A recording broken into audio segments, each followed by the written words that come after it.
हो आमर दाबी पूरण हो बलांगीर जिल्ला रे रास्ता पाई रास्ता रोक असुविधा छोट हेउ कि बड़ ताहार समाधान पाई जदि रास्ता रोक हेउछि ताहेले तार गुरुत्व बढ़ी जाए।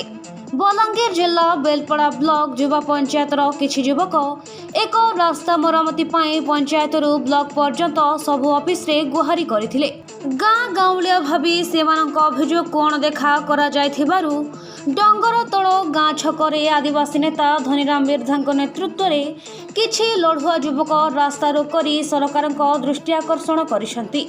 ପରେ ବେଲପଡ଼ା ପୋଲିସ ଆସି ଯୁବକମାନଙ୍କ ସହ ଆଲୋଚନା କରିବା ଉତ୍ତାରୁ ରାସ୍ତା ଖୋଲିଥିବା ଦେଖିବାକୁ ମିଳିଛି। ଆଜ୍ଞା ଆମେ ଡଙ୍ଗରତଲ କୁରେନ ବାହାଲି ଝାରପଟା ମୁଣ୍ଡା ଭୁଲିଆବନ ସାଚୁଆ ସବୁ लोग ई रास्ता रे बेलपड़ा ब्लॉक के जाना आना करसु। ब्लॉक हेडक्वार्टर हमर छट पड़ुछे हमको इने गरीब लोग माने सब युवा पंचायत के भी इने जॉइंट होउछे तो इतकी दुख रास्ता देखले मेटाल उठी जाइए। छात्र छात्री मैंने पाठ पढ़ी जाऊन गर्भवती महिला मैंने आउछन बहुत दुखद जिन छात्र छात्री मैंने डेली कॉलेज के आउछन इन किसी संजोग नहीं ना से रास्ता 10 वर्ष हो गला ना ऑलरेडी रिपेयर नहीं होबार आपण मैंने निजे देखिए गेठी उठी जाऊँगी तार लगे जनतार स्वर उठीजे आ समस्ते अच्छन आमर पाखे आते लगे आम रास्ता कर सरकार के आम कही भी जाइछू ऑलरेडी जे आपण मन के करूँ जुहार भी कलु एतकी जुहार कला सत्ते आमर किसी कथा नहीं शुणिले एथि आम प्रशासन के कहूँ आमर आपण मनकर माध्यम रे आज कहूँ निश्चय जे सरकार आमर कथा शुणु। हाँ आज्ञा आम कॉपी ऑलरेडी प्रशासन शासन के देइछु किंतु आज काली परदिन बोलिक ठकुछन आम देखलु आपण निजे भी जानबे कि ये रास्ता रे गले जे लगी आम रास्ता रोक करिछु गले जेन प्रकार असुविधा होउछि प्रत्येक दिन दुर्घटना इटा होउछि प्रशासन आसबार पर्यंत आम अटकीछु जदि नहीं आसले भी बसथिबु।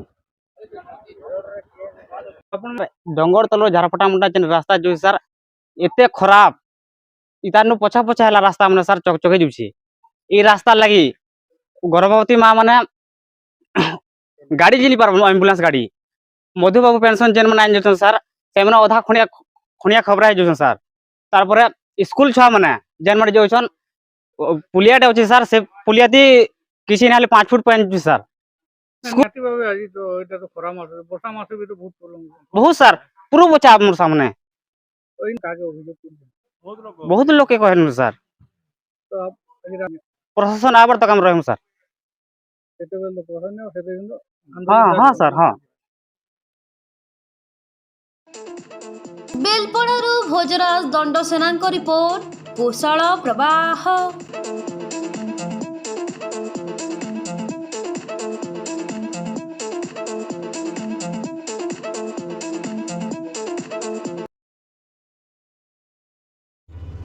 आवासिक विद्यालय दिगरे एक सफल पदक्षेप बलांगीर सहर भगवती नगर रे अवस्थित विद्या भारती आवासिक विद्यालय कोचिंग जेभली उन्नत व्यवस्था रही स्मार्ट क्लास सेभली आकर्षणीय व्यवस्था रही छात्र छात्री स्वतंत्र हॉस्टेल व्यवस्था जो सुनाम अर्जन करथिबा ई आवासिक विद्यालय रे अनग्रसर पिलांक पई स्वतंत्र ध्यान दियाजिबार व्यवस्था करा जायछि।